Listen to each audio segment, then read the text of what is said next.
Hello students, welcome to victory education. আজকে আমরা RRB group D 99 শিফটে 14 সেপ্টেম্বর শিফট 2তে আসা একটা প্রশ্ন নিয়ে আলোচনা করব।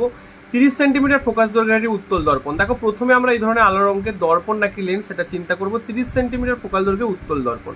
উত্তল দর্পণ দিয়েছে মানে ফোকাসটা আমার পজিটিভ হবে, তাহলে পজিটিভ 30 সেন্টিমিটার। আর বলেছে 20 সেন্টিমিটার দূরে বস্তুকে রেখেছে, তার মানে ইউ ইজিক্যাল টু -20। ইউ সবসময় কিন্তু নেগেটিভ হয়। ফর্মুলা কি অ্যাপ্লাই করবো? 1/v প্লাস হচ্ছে 1/u is equal to 1/f। তাহলে আমাকে প্রতিবিম্বটা বের করতে হবে। 1/v is equal to 1/f minus of 1/u। 1/f কত না 1/f হচ্ছে স্যার 1/30।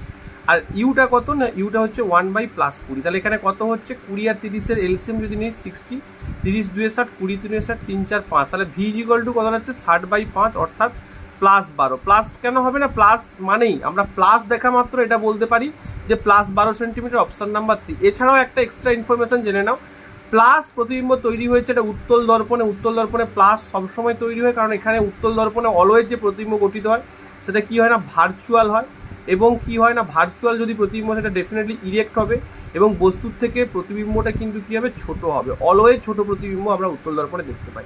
তো এখানে সঠিক উত্তর হচ্ছে +12 সেন্টিমিটার। এরকম আরও প্রচুর ভিডিও দেখার জন্য তোমরা ভিক্টরি এডুকেশন চ্যানেলটিকে সাবস্ক্রাইব করে নাও। ভিক্টরি এডুকেশন বাংলায় কিন্তু সায়েন্সের নাম্বার 1 চ্যানেল। এবং এই 14 সেপ্টেম্বরের তাছাড়া 99 শিফটের পুরো ভিডিও দেখার জন্য নিচের দেওয়া যে লিঙ্ক, সেই লিঙ্কে তোমরা ক্লিক করো। থ্যাংক ইউ প্রত্যেককে। চ্যানেলটিকে সাবস্ক্রাইব করো ভিক্টরি এডুকেশন।